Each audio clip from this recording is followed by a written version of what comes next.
세상에는 역사가 기억하는 왕이 있고 역사가 잊으려 했던 사람들이 있습니다. 그리고 그 잊혀진 사람들 가운데 가장 뜨거운 충심으로 살다간 한 남자가 있었습니다. 그의 이름은 금성대군. 세종대왕의 6째 아들로 태어나 조선 왕실의 피를 이어받은 왕자였습니다. 그는 화려한 권좌를 탐하지 않았습니다.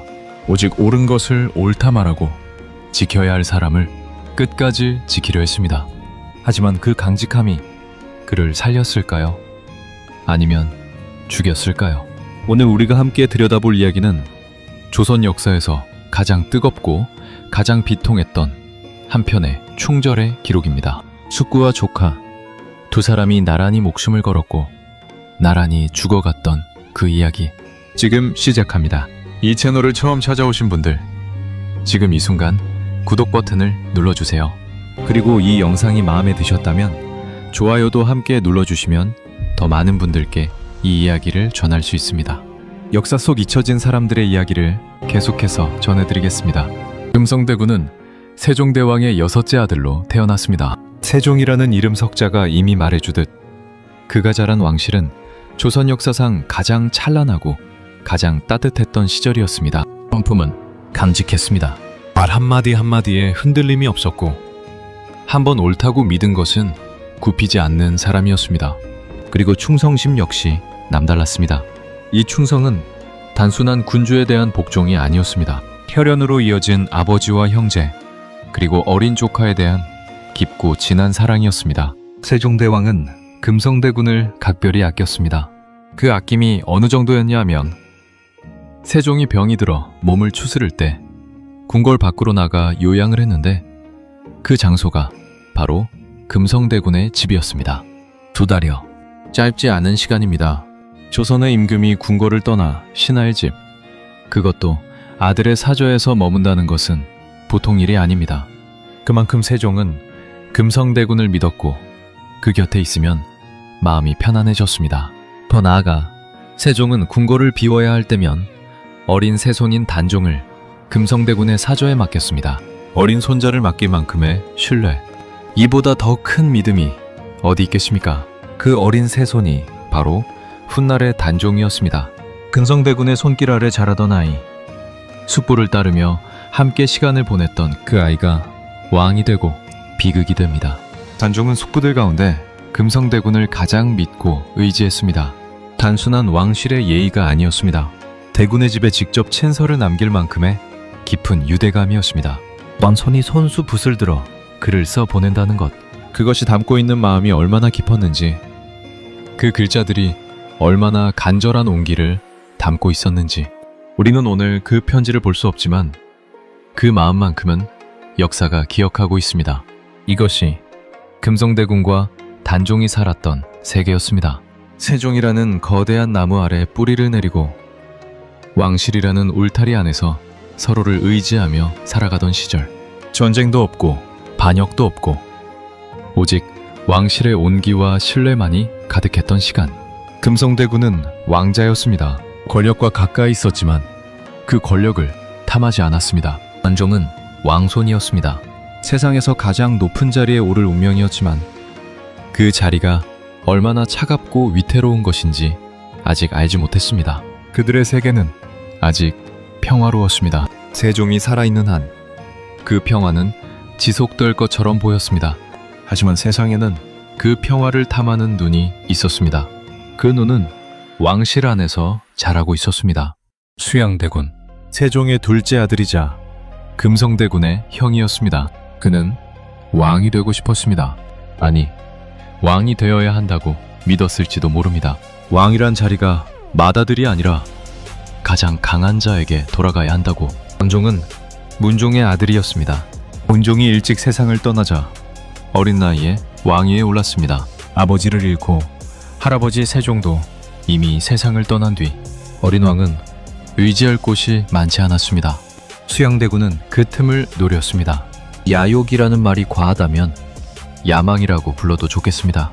하지만 그것이 야망이든 야욕이든 그 목표를 이루기 위해 그가 선택한 방법은 피를 부르는 것이었습니다. 1453년 수양대군은 계유정난을 일으켰습니다. 어린 왕 단종 곁에서 실권을 쥐고 있던 김종서 등 중신들을 제거하고 조정의 권력을 단숨에 손에 쥐었습니다. 정변, 영모, 어떻게 부르든 피가 흘렀고 권력이 이동했습니다.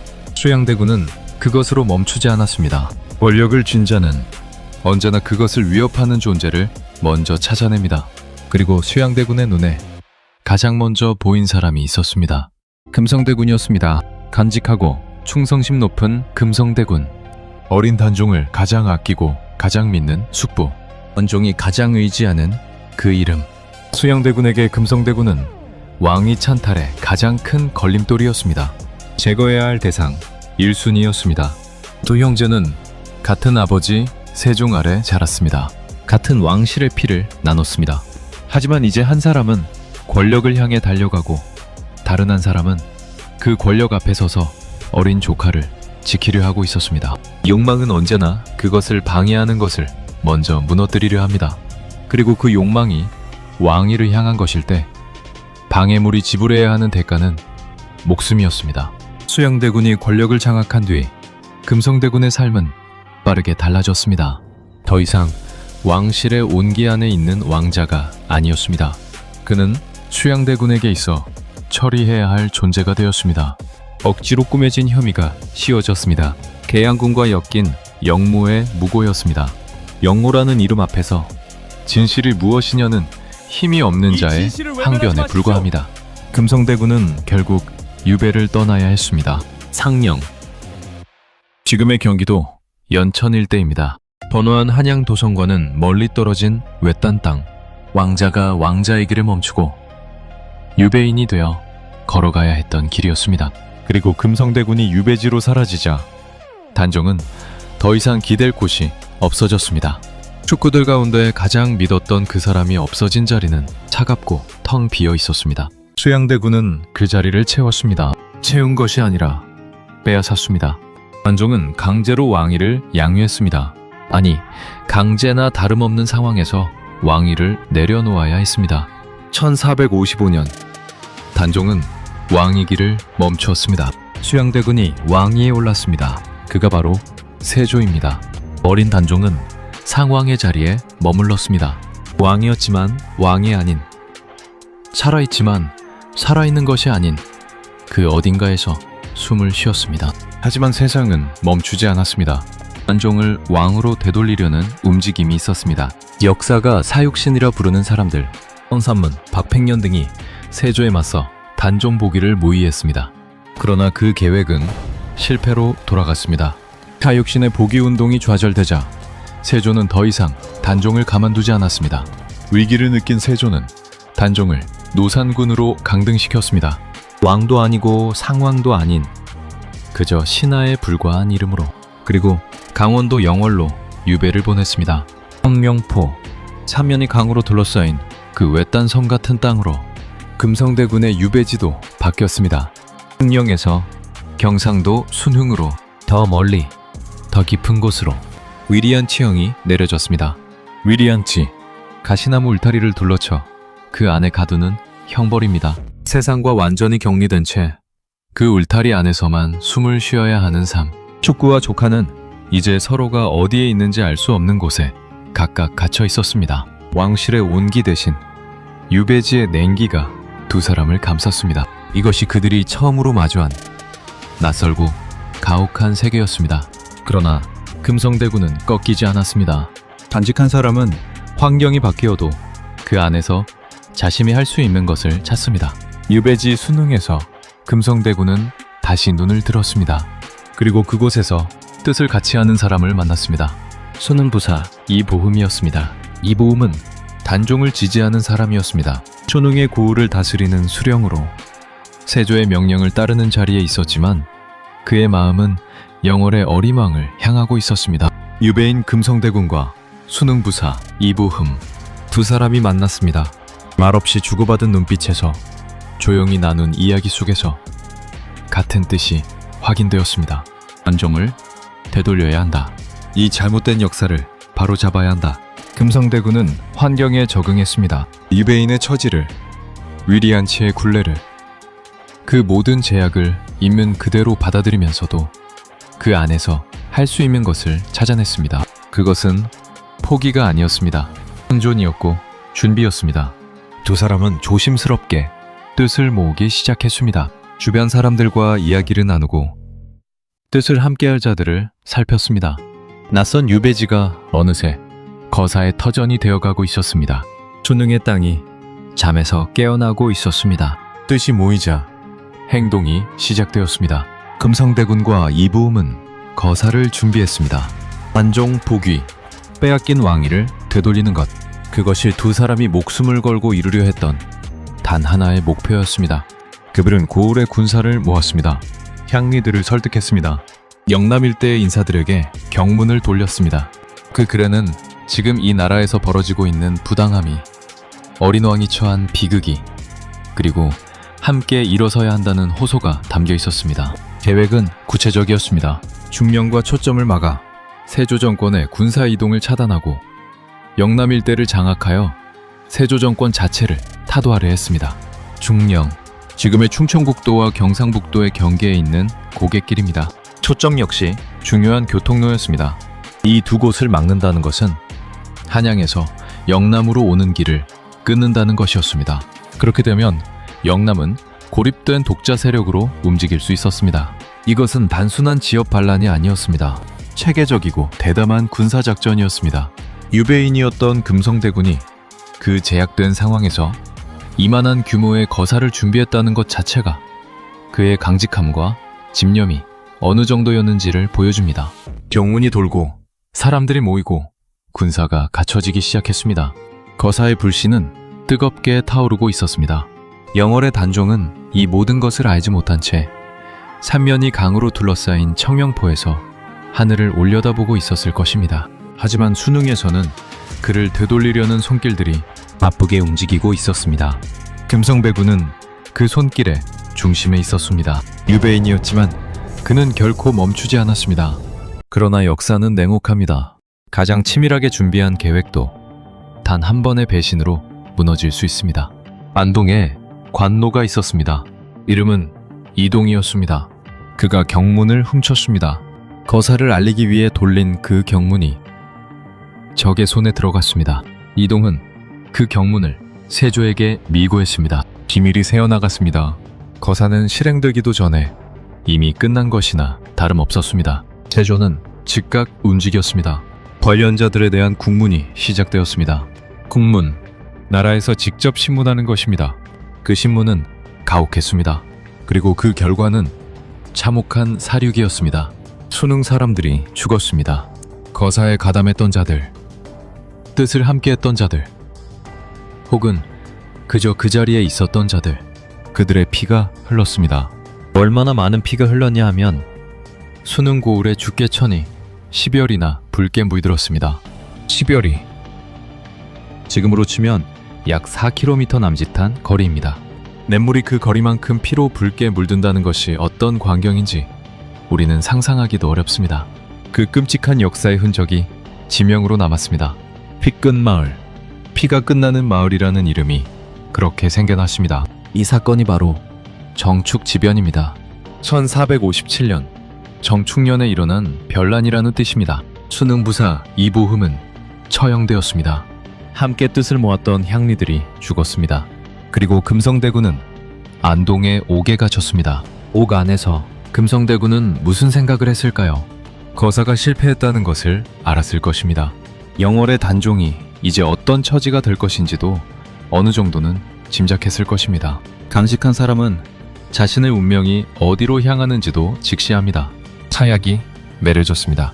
32살, 금성대군의 나이였습니다. 세종대왕이 2달여를 요양하며 머물렀던 그 집의 주인이 세종이 가장 아꼈던 6째 아들이, 단종이 가장 믿고 의지했던 숙부가 32살의 나이로 사약을 받고 세상을 떠났습니다. 그리고 금성대군이 사약을 받고 세상을 떠난 직후 영월에서도 사약이 내려졌습니다. 관종이었습니다. 17살, 아직 어린아이와 다름없는 나이였습니다.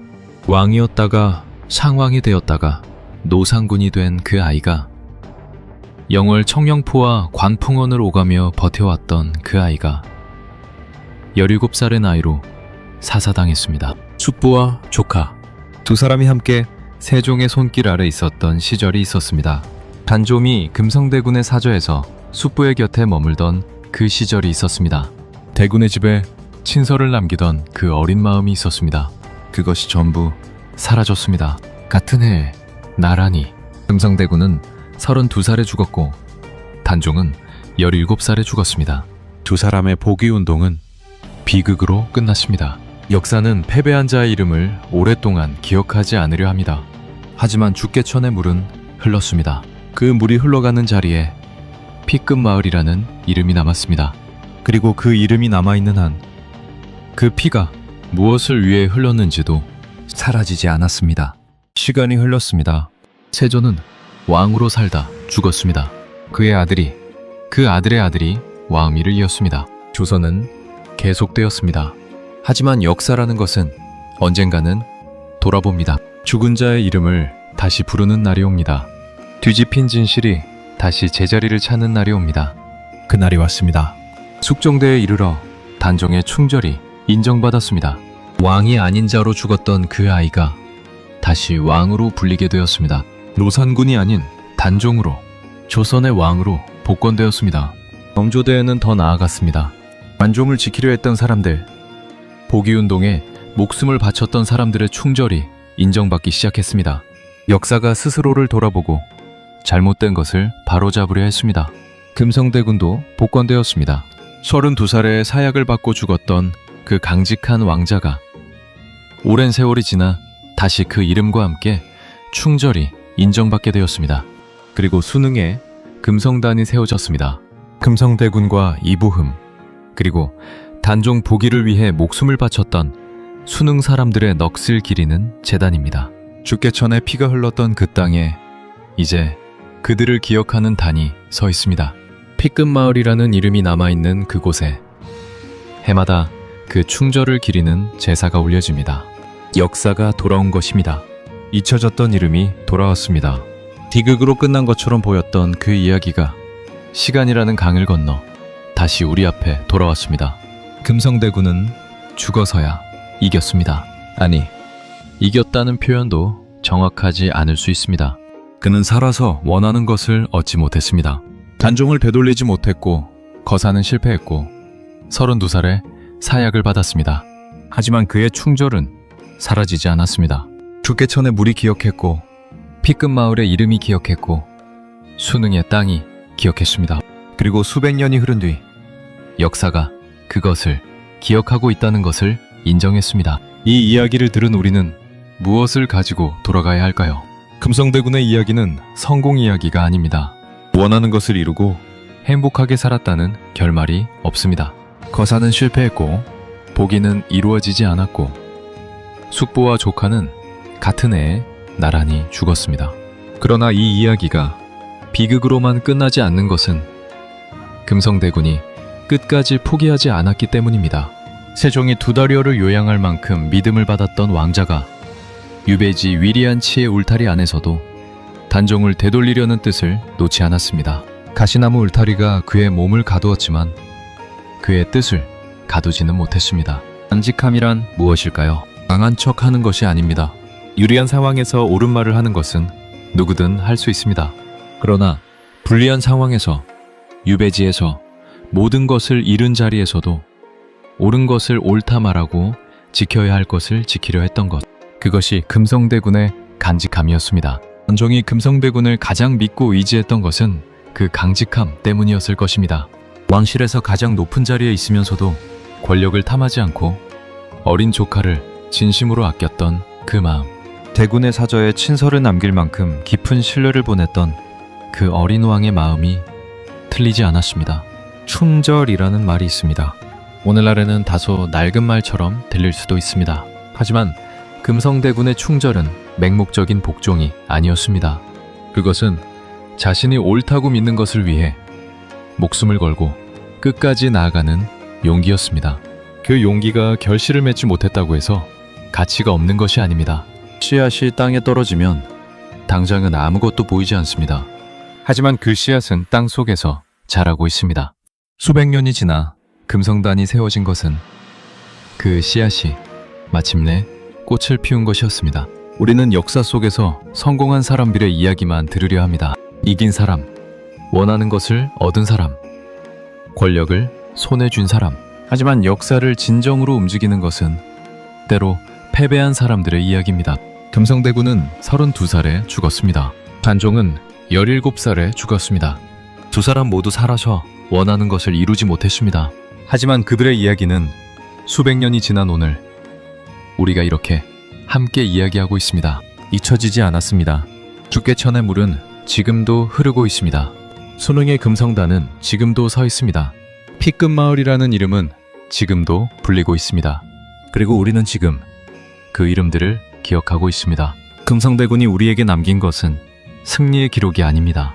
그것은 포기하지 않는다는 것이 무엇인지, 충절이란 어떤 모습인지, 그리고 사람이 사람을 위해 목숨을 걸 수 있다는 것이 어떤 의미인지에 대한 가장 솔직하고 가장 비통한 기록입니다. 세종이 가장 아꼈던 6째 아들, 단종이 가장 믿고 의지했던 숙부, 수능의 사람들과 뜻을 함께했던 유배인, 그리고 32살의 사역을 받고도 역사에 이름을 남긴 금성대군, 그의 이름을 오늘 함께 기억해 주셨습니다. 그것으로 충분합니다. 역사는 우리가 기억하는 한 살아있습니다. 금성대군도, 단종도, 죽개천의 피도, 피끝마을의 이름도 우리가 기억하는 한 그들은 사라지지 않습니다. 오늘 이야기는 여기까지입니다. 함께 해주셔서 감사합니다.